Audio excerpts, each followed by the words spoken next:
হায়াতের খুব অল্প সময় আমার জন্য অপেক্ষমান। এই অল্প সময় ফুরিয়ে গেলে আমিও ফুরিয়ে যাব, হারিয়ে যাব অজানা এক রহস্যময় জগতে। দিন ফুরিয়ে যাচ্ছে, ওপারে ফেরার সময়টাও ঘনিয়ে আসছে। এই যে আনন্দ, এত কোলাহল, সুখের বাড়ি, সব কিছু লিখে দিতে হবে শুধুমাত্র একটি মৃত্যুর দলিলে।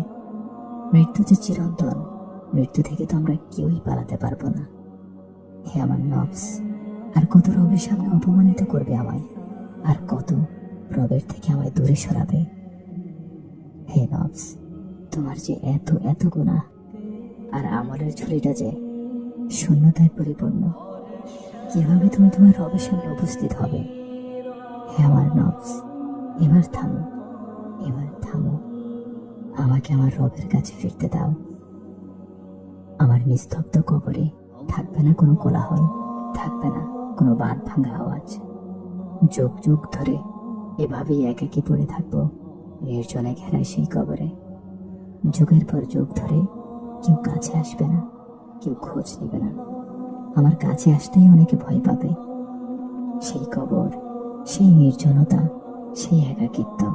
তবুও আমি দুনিয়ার আয়োজনে আসক্ত হয়ে আছি। জীবনের এই অন্তিম সময়ে এসে এমন কিছু করে যেতে চাই যা আমার অতীতকে ধৌত করে শুদ্ধতা দান করবে, ভবিষ্যতের দিকে সহজ করতে সাহায্য করবে। হয়তো এই সময় শীঘ্রই ফুরিয়ে যাবে, আজ বা কাল কিংবা যে কোনো সময়। সাথে ফুরিয়ে যাব আমিও।